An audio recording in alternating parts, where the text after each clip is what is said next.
le plaisir est au centre de l'activité, le jeu reste évidemment prioritaire. Mon travail d'entraîneur, je me mets à la place du joueur. Je fais le travail en fonction aussi bien sûr du résultat, mais aussi des aspirations du joueur que j'aurais pu être dans l'équipe. Lui, 10 millions de plus dans le budget pour recruter des joueurs, Lorient, il te les met troisième. Dans cette Ligue 1, il te les met troisième. Absolument. Le 4-4-2, il s'adapte un peu à la personnalité des joueurs. On ne peut pas travailler au FC Lorient et faire fi d'un héritage de cette nature-là. Bonjour à tous et bonjour Pep. Salut Jürgen. Quel plaisir de se retrouver pour cette nouvelle saison, la deuxième de l'aventure 4-4-2, et on a été gâtés pour cette nouvelle aventure puisque on se déplaçait pour le compte de la première journée de Ligue 1 au Parc des Princes pour affronter le PSG, nouvelle version. Dans cet épisode, on donnera un mot sur le mercato estival de Lorient qui a débuté. On parlera également de la composition de départ et puis on fera un premier bilan déjà sur les enseignements de ce match. Avant toute chose, Pep, tu voulais évoquer du coup l'effectif lorientais et les différents éléments qu'on a rencontrés cet été. Ouais, effectivement, on s'est quitté donc durant le mois de mai. On se retrouve en août avec un été derrière nous qui a été assez agité, avec déjà les envies de départ de Lebris qui ont été du coup qui ont mis en doute un petit peu le club à partir du dernier match de championnat Le club face et à le projet Strasbourg. carrément. Et puis donc on a eu un mois de grand flou avec des grands changements structurels au niveau du club qui sont arrivés cet été. Donc le club ne tient plus qu'à un homme désormais, si on peut résumer ça rapidement. C'est On a ça. aussi eu des changements au niveau de l'effectif avec 5 arrivées, donc les deux Mendy, Fèvre en prêt, Sylla, jeune défenseur gauche, et puis Tozin qui viendra renforcer l'attaque lorientaise. Donc on a dans ces 5 recrues simplement 2 joueurs qui peuvent prétendre assez rapidement à une place de titulaire dans le 11 lorientais, à savoir donc Fèvre et Tozin. Et on a eu un départ de marque dans le 11 lorientais qui est celui d'Enzo Lefebvre pour Rennes. Et à mon avis, il n'a pas été remplacé pour le moment. Donc c'est une des pistes d'amélioration qu'on aura pour cette fin de mercato. Et l'autre piste d'amélioration, c'est évidemment le dégraissage de l'effectif avec environ 7 joueurs qui sont sur le départ. On a des Stéphane Yara, des Doucouré qui sont encore dans l'effectif et qui risquent de devoir trouver une porte de sortie assez rapidement. Effectivement, bon, quelque chose qui nous rassure quand même, c'est que Lorient continue à savoir bien vendre. Tu parlais du départ d'Enzo Lefebvre, à qui il restait 1 an de contrat simplement. On a une indemnité de transfert qui est supérieure à 20 millions d'euros, donc globalement, on a quand même bien vendu notre Titi Lorientais. Et puis le deuxième départ aussi, qu'on a peut-être un peu oublié, mais c'est Moritz Jens qui a signé à Wolfsburg pour 8 millions d'euros. Pour quelqu'un qui était persona non grata au FC Lorient, on peut considérer quand même que Loïc Ferry continue à bien maîtriser les affaires et on estime que globalement, on peut être rassuré aussi sur cette capacité à vendre les joueurs de l'effectif, même si tu l'as dit, il y a quand même un loft lorientais qui s'étoffe de jour en jour. Est-ce que par rapport du coup à ce mercato, on a retrouvé quelques choix dans la composition de départ du coup au Parc des Princes? Alors pas vraiment puisqu'on démarrait avec aucun nouveau joueur, aucun nouvel arrivant, hormis Romain Fèvre, mais qui était déjà là l'année passée. Donc clairement, je pense que Le Brice a misé sur la stabilité. C'est à peu près le 11 qu'on voyait se dessiner sur les matchs de préparation. La préparation, je fais un petit retour là-dessus, mais qui a été plutôt bonne avec une seule défaite à Bournemouth le week-end dernier. Donc il y a eu quand même l'envie de repartir sur de la stabilité au parc avec très peu de folie, hein. On l'a vu dans le jeu, mais au niveau de la compo, c'était donc ce fameux 5-2-3 qu'on a l'habitude de voir depuis le mois de mars de l'année dernière, et puis avec une défense toujours aussi solide. Bah, c'est ça et puis, dans une, comment dire? Dans une période où, globalement les équipes manquent de repères et du coup les supporters également, manquent, de certitude au début de la saison. Nous, c'est vrai que ça faisait plaisir, moi je vais pas te mentir, de retrouver un effectif que je connais avec, bah, des joueurs dont je connais les capacités et globalement pas de surprise, mais, pas de surprise positive, mais j'allais surtout dire pas de surprise négative. Donc globalement, je m'attendais à découvrir cet effectif.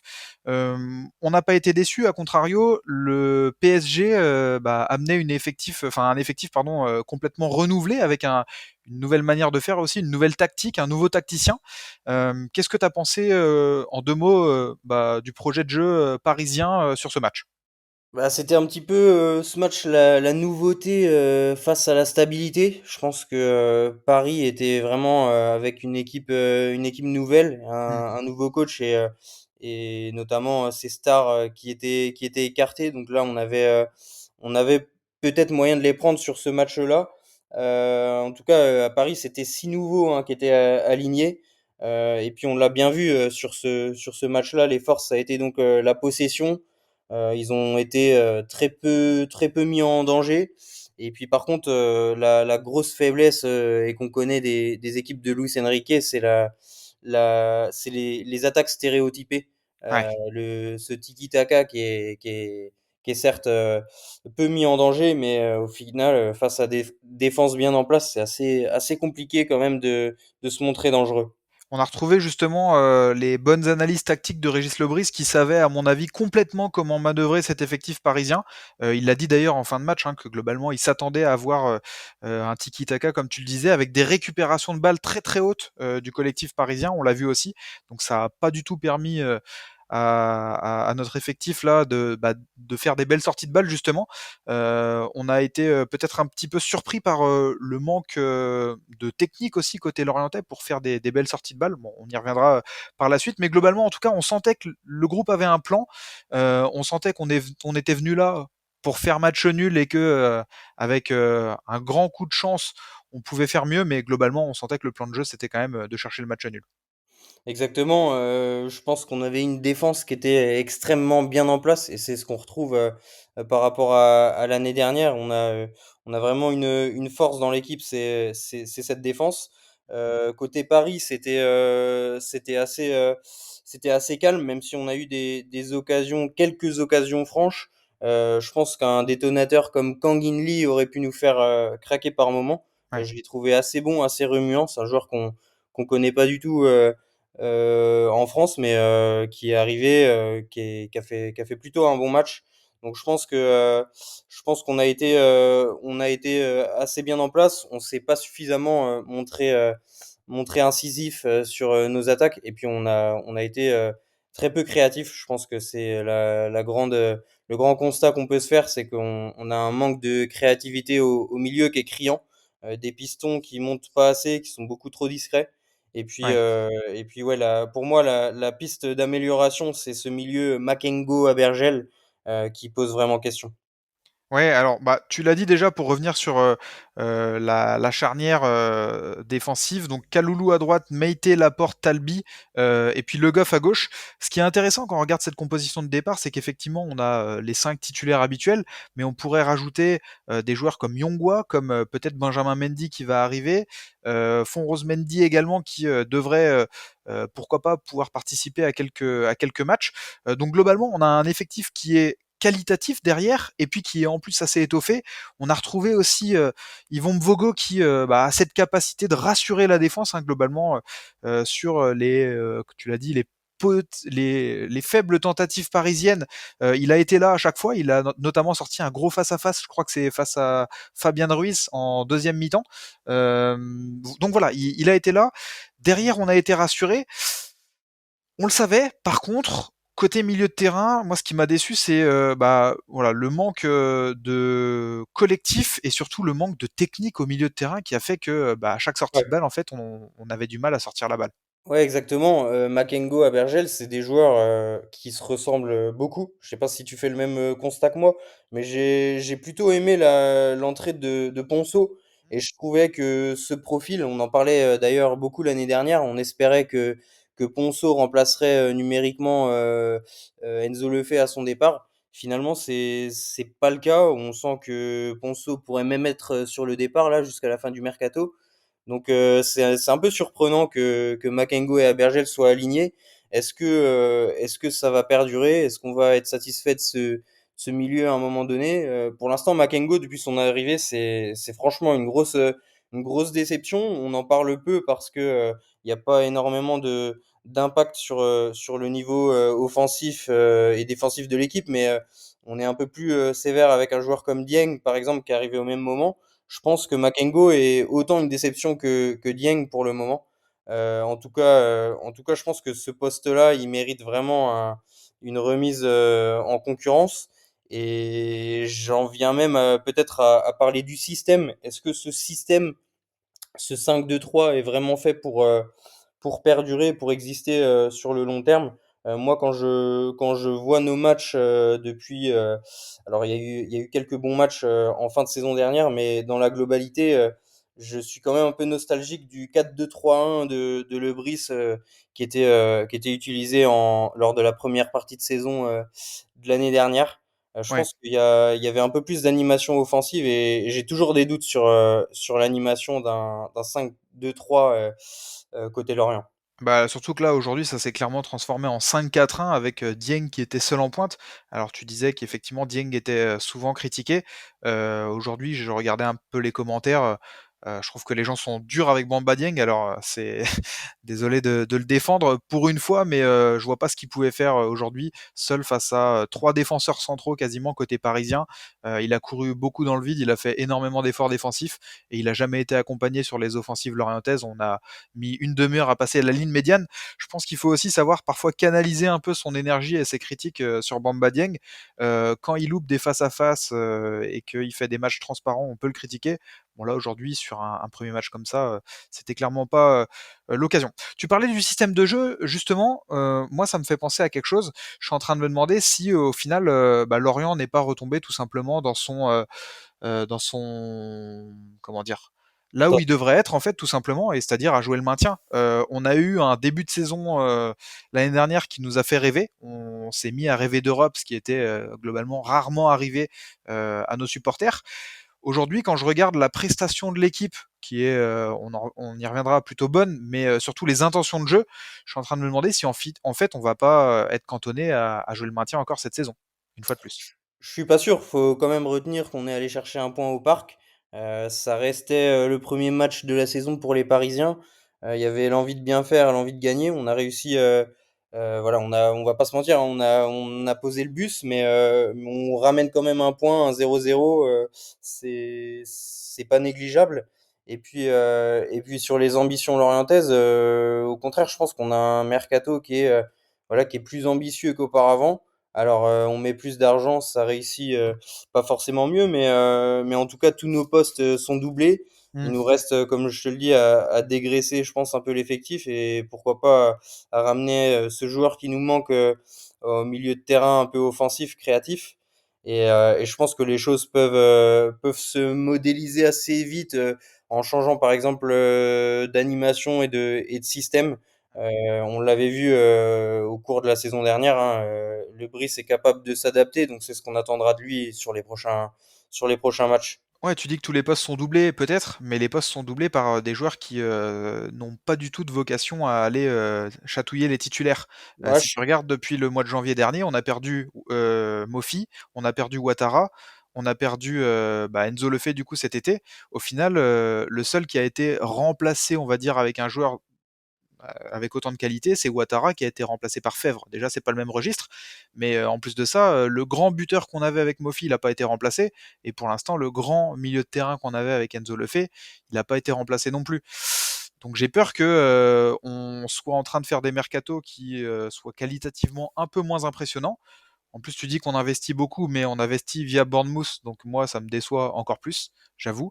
Le seul secteur où on s'est encore renforcé, qui était déjà notre point fort la saison dernière, c'est la défense. Et là, pour le coup, c'est ce qui me fait dire qu'on va avoir des matchs où on va régulièrement aller mettre le bus devant la défense, parce qu'on n'a pas envie de prendre de but. Alors peut-être que Tu l'as dit, c'est peut-être aussi le calendrier lorientais. Je crois qu'on va jouer Nice et Lille sur les 2 prochains matchs. Donc effectivement, peut-être qu'il y avait une inquiétude de prendre 0 points et du coup d'être amené à jouer le maintien plus vite que prévu, c'est peut-être une possibilité.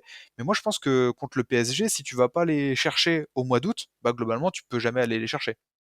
Non, non, je suis d'accord avec toi. On reste un club qui est outsider et émergent en termes de résultats dans le championnat. Après, bien sûr qu'on remplace pas des Enzo Lefebvre par des joueurs aussi bons, puisqu'on n'a pas le budget pour et on ne l'aura jamais.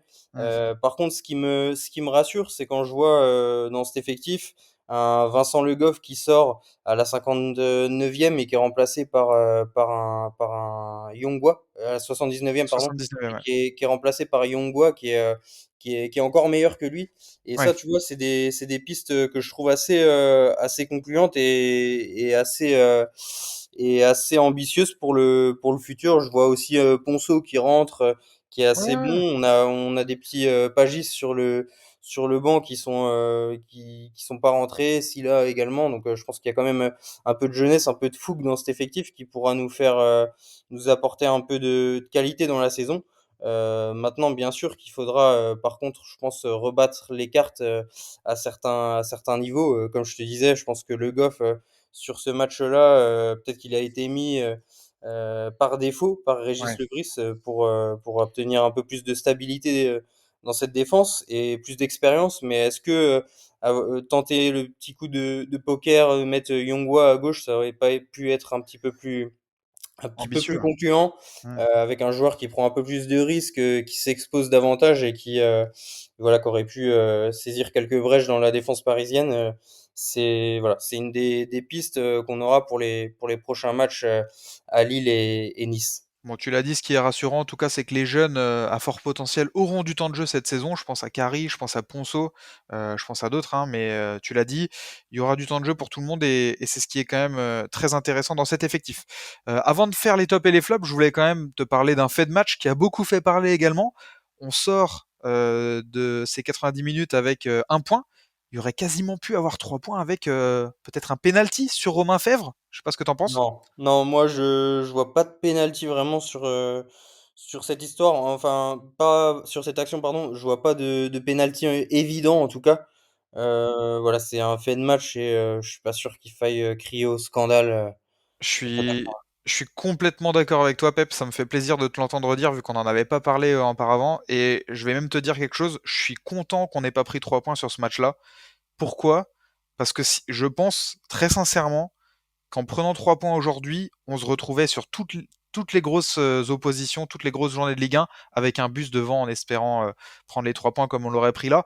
Donc je trouve qu'un Sachant point, qu'on c'est pas mal. Sachant qu'on doit quand même résumer ce match en étant un petit peu déçu quand même. On l'a peut-être pas suffisamment dit, mais au niveau des tentatives, ce match, c'est donc 20 tirs pour Paris à 4 pour nous Ouais, et 0 tir cadré. Donc c'est relativement décevant et notamment au niveau de la possession où on s'y attendait, mais on a eu simplement 22% de possession. Donc ça aussi, ce sera une piste d'amélioration. Je suis pas sûr qu'on perdure sur ce style de match pendant très longtemps parce que on l'a pas dit, mais on a également un calendrier qui est assez énergivore là sur ce début de saison. On va affronter Nice, Lille, Le Havre, Monaco, Nantes, Montpellier, Lyon, Rennes. ouais. Donc voilà, il y a quand même des adversaires qui finiront dans le top 10 qui arrivent et il va falloir être un petit peu plus incisif offensivement. Complètement, en espérant que tout l'effectif soit à disposition de Régis Lebris rapidement. Des tops et des flops à mettre en avant sur un match, comme tu l'as dit, où il y a eu 22% de possession, donc les joueurs lorientais n'ont pas eu vraiment l'occasion de se mettre en avant, mais quand même, est-ce que tu as trouvé des joueurs intéressants? Ouais, exactement. Au niveau des tops, ça va bien sûr être des joueurs défensifs. Hmm. Donc j'ai trouvé Meïté très bon. Je lui ai mis la note de 8 parce que je trouve que derrière, c'est vraiment devenu un joueur confirmé, Meïté. Ouais, On l'a pas assez dit, mais c'est un joueur qui a même pas 6 mois d'expérience en professionnel et qui est maintenant installé. On peut compter sur lui, je pense, pour être titulaire toute la saison. En tout cas, je ouais, l'espère. Et puis j'ai mis à Bergel aussi la note de 7. Donc c'est les deux seuls joueurs que j'ai trouvé remuant et plutôt intéressant côté lorientais. 7 interceptions pardon, pour Laurent Abergel sur ce match et Bamo Meïté, c'est 2 interceptions et 7 dégagements. Donc effectivement, c'est des joueurs qui ont été en vue. Tu l'as dit, c'était globalement un match pour mettre en avant les charognards et ça a été le cas, hein, Laurent Abergel, Bamo Meïté. Assez rassuré aussi de voir que globalement la charnière centrale, Montassar Talbi, Julien Laporte et Bamo Meïté, globalement ça a encore bien fonctionné.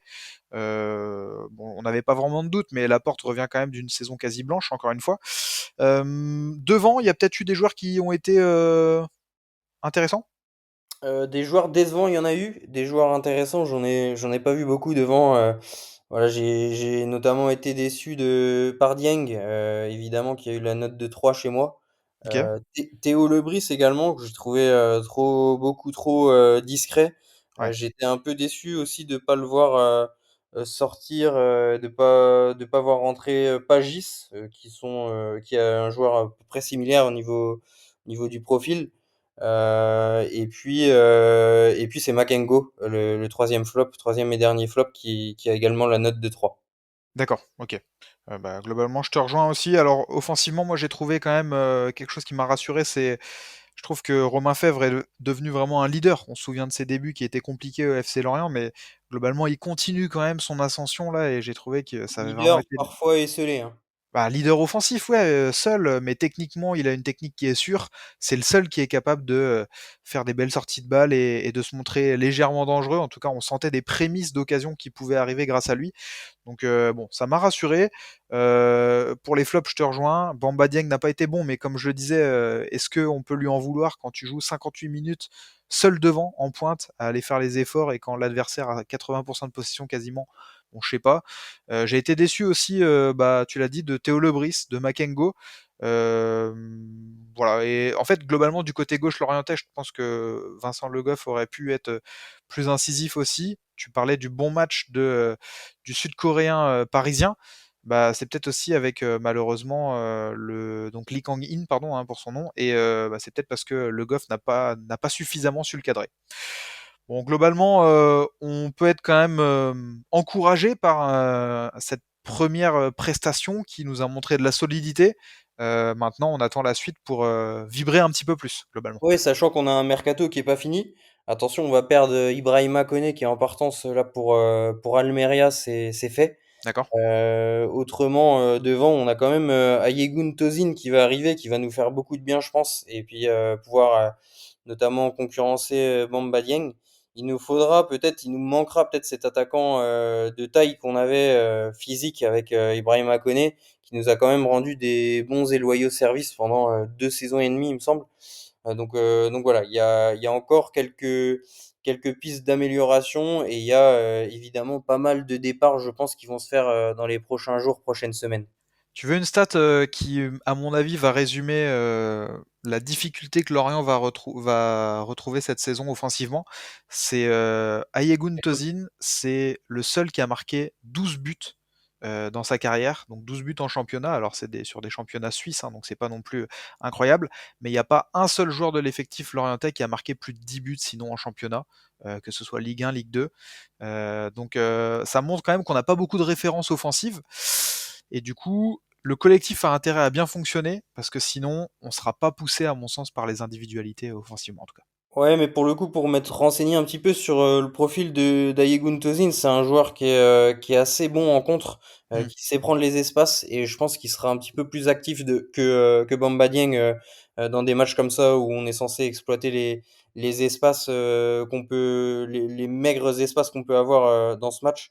J'ai hâte quand même de le voir dans le 11 Lorientais parce que je pense qu'il va nous faire beaucoup de bien devant et c'est clairement la piste d'amélioration qu'on a envie de voir dans les prochaines, dès le week-end prochain, s'il est disponible. Complètement. Bon, en tout cas, n'hésitez pas à nous dire également en commentaire ce que vous avez pensé de ce match. Pareil, on a changé de logo, donc vous pouvez nous donner votre avis sur le guide de l'effectif de l'histoire lorientaise qui figure désormais en logo. En tout cas, on se dit rendez-vous peut-être dès la semaine prochaine pour l'analyse du match de Nice. Et puis, bah, merci à toi, Pep, pour ces nouvelles analyses. À bientôt, salut!